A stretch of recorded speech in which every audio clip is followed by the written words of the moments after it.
तक इनकी सरकार रही सत्ता में तब तक इन्होंने फिल नहीं की, तो आगे क्या करेंगी ये सिर्फ हमें लॉलीपॉप देते हैं और कुछ नहीं देते हैं।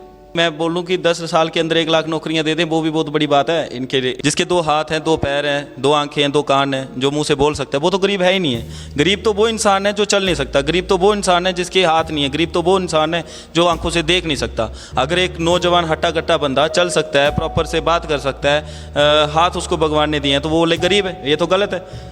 दोस्तों, आज हम बहुत ही इम्पोर्टेंट टॉपिक के ऊपर डिस्कशन करने वाले हैं, तो वीडियो को शुरू से लेकर लास्ट तक ज़रूर देखना, क्योंकि इस वीडियो में हम कुछ ऐसे क्वेश्चंस अंशु सर को पूछने वाले हैं जिनका आंसर जानने के बाद आपकी भी आंखें खुल जाएंगी कि जो अभी असेंबली इलेक्शंस होने वाली हैं, इनमें कौन सी ऐसी पार्टी है जो कि अपनी सरकार जम्मू कश्मीर में बना सकती है और किसको वोट देना चाहिए, किसको नहीं देना चाहिए। अगर आप इस वीडियो को पूरा देखोगे तो आपको इसका आंसर बिल्कुल मिलेगा। तो चलिए शुरुआत करते हैं इस वीडियो की इस फर्स्ट क्वेश्चन के साथ। तो सर, इस टाइम जैसे कि आपने सुना तो होगा ही कि एनसी और प्लस कांग्रेस का जो अलायंस बना है इस बार, तो इन्होंने अपने मैनिफेस्टो में ख़ास तौर पे 2 बातों का बहुत ज़्यादा जिक्र किया हुआ है, जिसमें कि फ़र्स्ट बात उन्होंने ये कह रखी है कि जब हमारी सरकार बनेगी जम्मू कश्मीर में, तो हम 3 महीने में 1 लाख नौकरियां जो हैं वो युवाओं को देने वाले हैं। और दूसरा, इन्होंने अपने मैनिफेस्टो में जो मेन लाइन लिख रखी है वो ये है कि हम 370 को रीस्टोर करेंगे जम्मू कश्मीर में। तो क्या आपको लगता है कि इनके इस मैनिफेस्टो के ऊपर हमें यकीन करना चाहिए? आपको क्या लगता है इसके ऊपर, बताइए सर। हेलो कुलदीप जी, बहुत बहुत शुक्रिया आपका कि आपने मुझे यहाँ पे बोलने का मौका दिया। कि भाई ऐसा तो होना नामुमकिन है कि 3 मंथ के अंदर 1 लाख नौकरियाँ युवाओं को देना। अगर देती हैं तो बहुत अच्छी बात है ये हमारे लिए कि जिससे कि एक एम्प्लॉयमेंट जनरेट होगी या एम्प्लॉयमेंट बढ़ेगी, तो ये तो बहुत अच्छी बात है।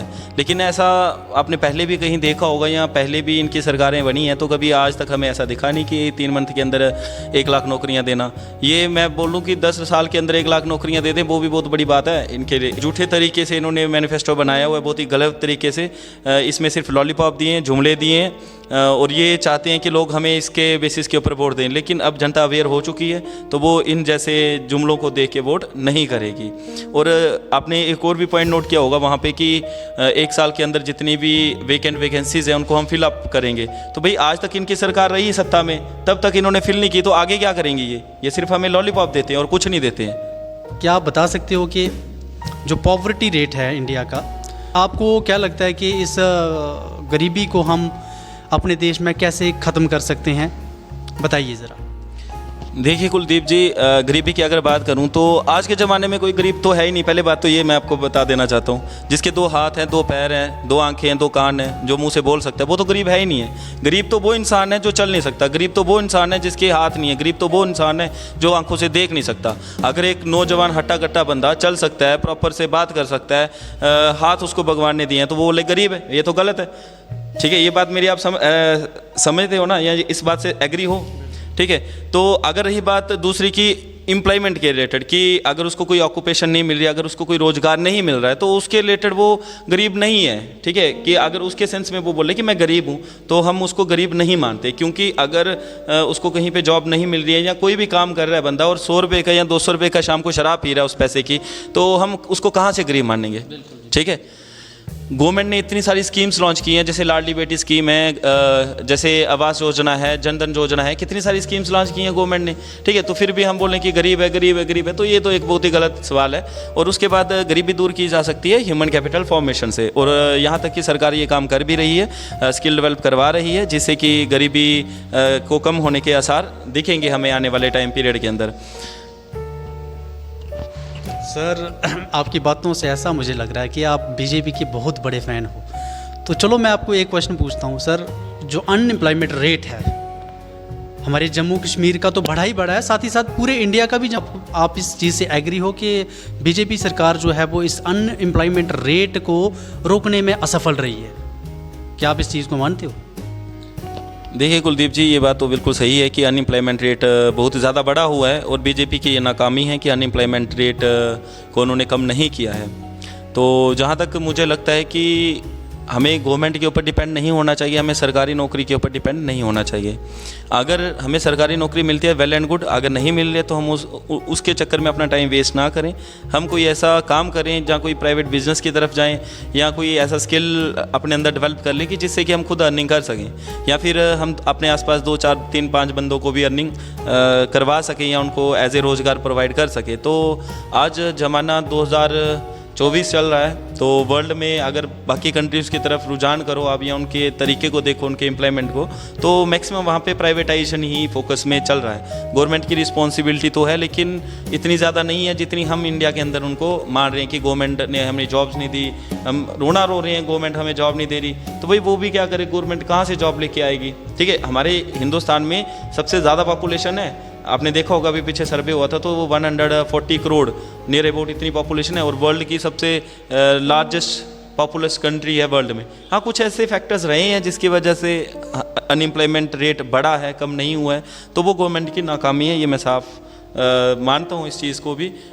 ठीक है, तो इसके लिए गवर्नमेंट को कुछ स्टेप्स उठाने चाहिए। मैं साथ में सर आपको रोक रहा हूँ यहाँ पे, लेकिन जैसे कि अभी अनएम्प्लॉयमेंट की बात चल रही थी, तो क्यों ना सरकार इसके ऊपर, आपको भी लगता है कि इस स्टेप को इम्प्लीमेंट कर सकती है पूरी स्टेट्स में? जैसे कि कुछ स्टेट्स इंडिया की ऐसी हैं यहाँ पे कि 1 फैमिली 1 जॉब की स्कीम इम्प्लीमेंट हो रखी है। तो क्या आपको लगता है कि जो इंडिया की सरकार है अभी, उसको पूरे इंडिया में ही सभी स्टेट्स में, ये भी सभी यूनियन टेरिटरीज़ में इस स्कीम को इम्प्लीमेंट करवाना चाहिए? इससे भी थोड़ा सा अनएम्प्लॉयमेंट के ऊपर रोकथाम लग सकती है, पॉवर्टी से भी हम थोड़ा बच सकते हैं।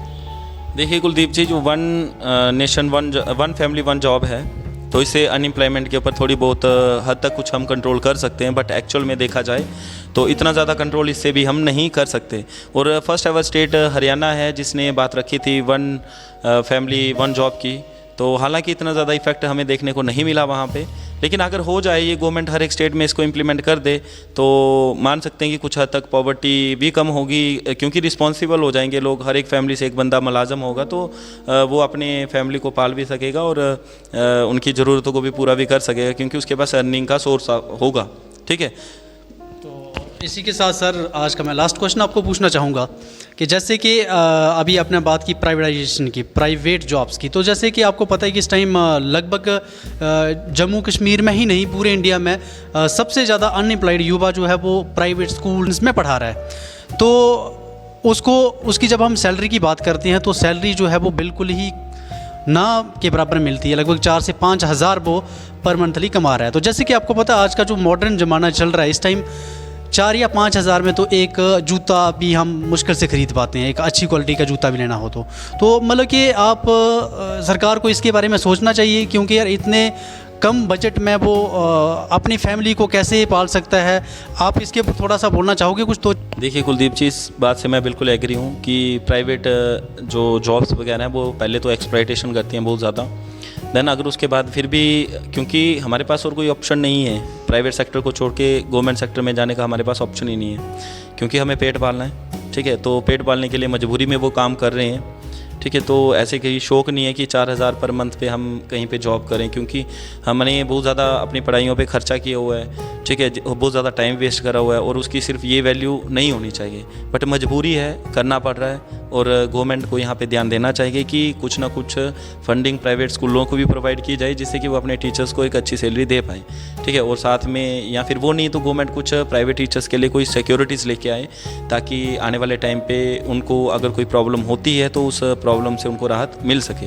तो अगर गवर्नमेंट चाहे तो करने को कुछ भी कर सकती है, क्योंकि उसी के हाथ में रहता है कोई भी लॉ पास करना, कोई भी कानून बनाना, कोई भी बिल बनाना। तो फिर बाद में देखते हैं कि क्या होता है आगे इलेक्शंस के बाद। तो इसी के साथ सर यहाँ पे आज हम अपने इस बातचीत को ख़त्म करते हैं। तो आपका मैं अपनी दिल की गहराइयों से बहुत ज़्यादा शुक्रिया अदा करता हूँ कि आपने अपना इतना कीमती टाइम निकाल कर यहाँ पर हमारे साथ इस टॉपिक के ऊपर डिस्कशन की। तो दोस्तों ऐसी ही मज़ेदार वीडियोस को देखने के लिए सब्सक्राइब कर लें हमारे इस यूट्यूब चैनल को। तो आज के लिए हम यहाँ पे ही इस टॉपिक को ख़त्म करते हैं, मिलते हैं नेक्स्ट वीडियो में, तब तक के लिए बाय बाय, टेक केयर।